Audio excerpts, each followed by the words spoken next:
In 1971, something broke. And most people alive today have never known a world where it wasn't broken. That year, President Nixon walked into the Oval Office and did something no leader had done in modern history. He severed the link between the US dollar and gold. Just cut it. No more backing. No more anchor. From that moment on, money became something else entirely. Most of us think money is simple. You work, you earn it, you spend it. It's a thing.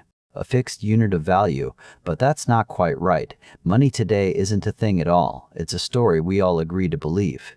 And the people writing that story have a very different relationship with it than you do. Let's start with a question that sounds stupid but isn't.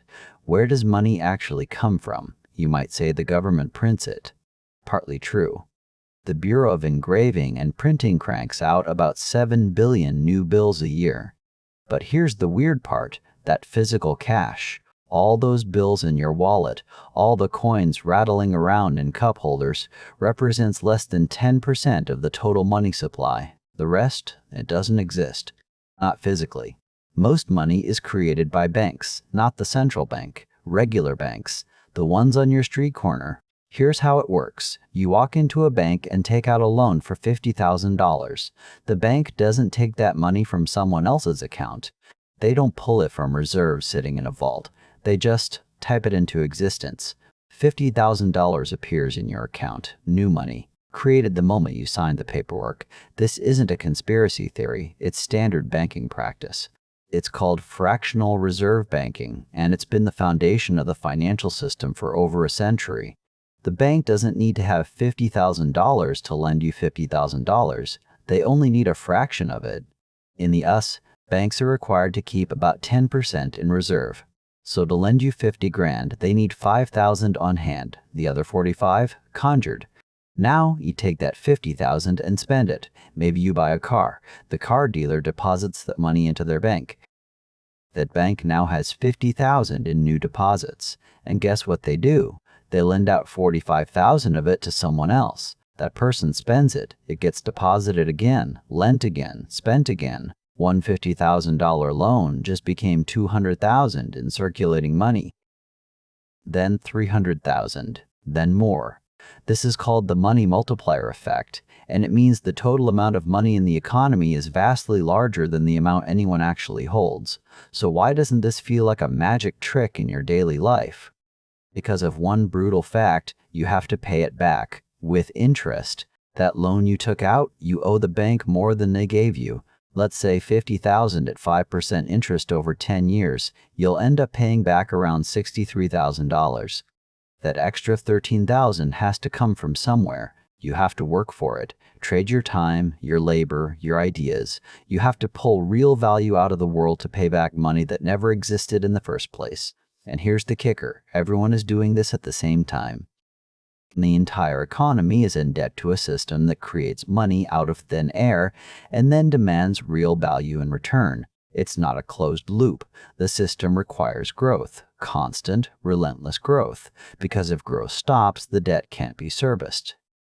And if the debt can't be serviced, the whole thing collapses. This is why inflation is baked into the system. It has to be.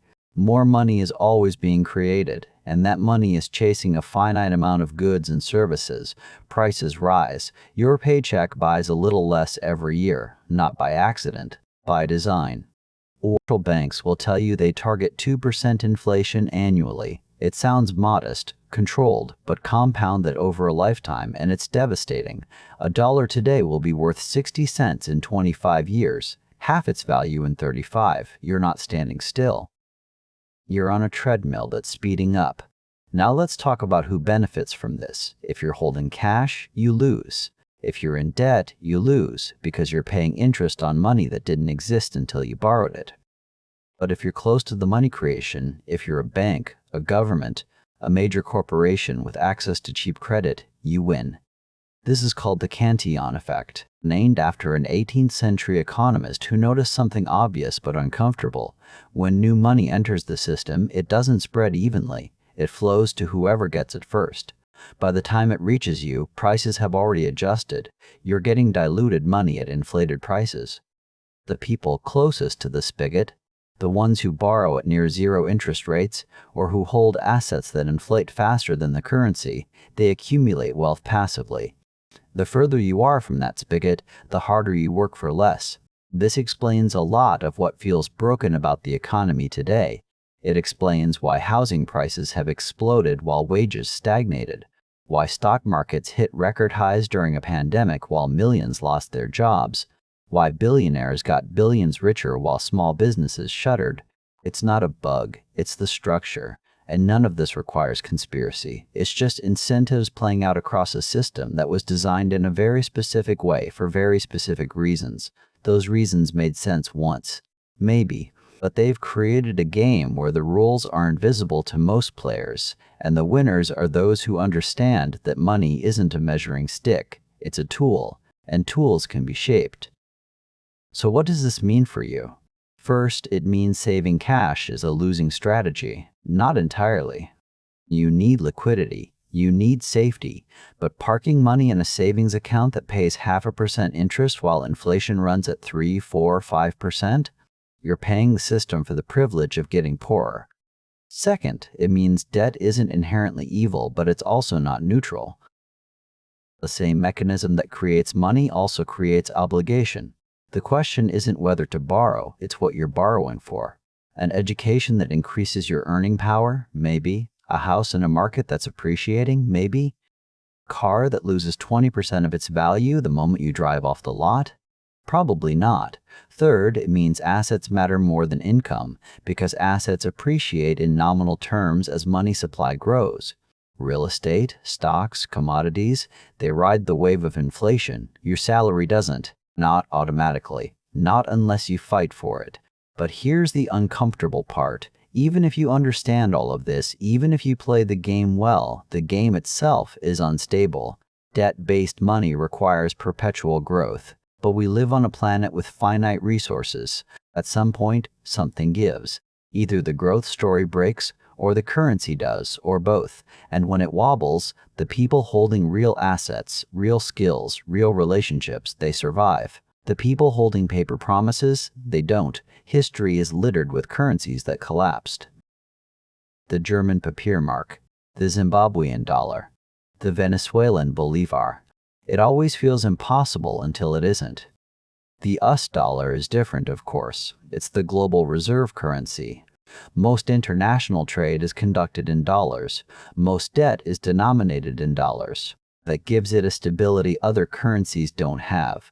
But it's also a burden. The more the US prints, the more fragile that trust becomes, and trust, unlike gold, can evaporate overnight. So where does this leave us? Money is not what you were taught. It's not a neutral scorecard. It's not a stable store of value. It's a system of incentives, a collective hallucination held together by legal force and social agreement, and the people who control that system have power you don't. You can't opt out entirely, but you can stop pretending the rules are fair. You can stop believing that working hard and saving money is enough. It isn't. Not anymore. Maybe it never was. The question isn't whether the system will change, it's whether you'll understand it before it changes you.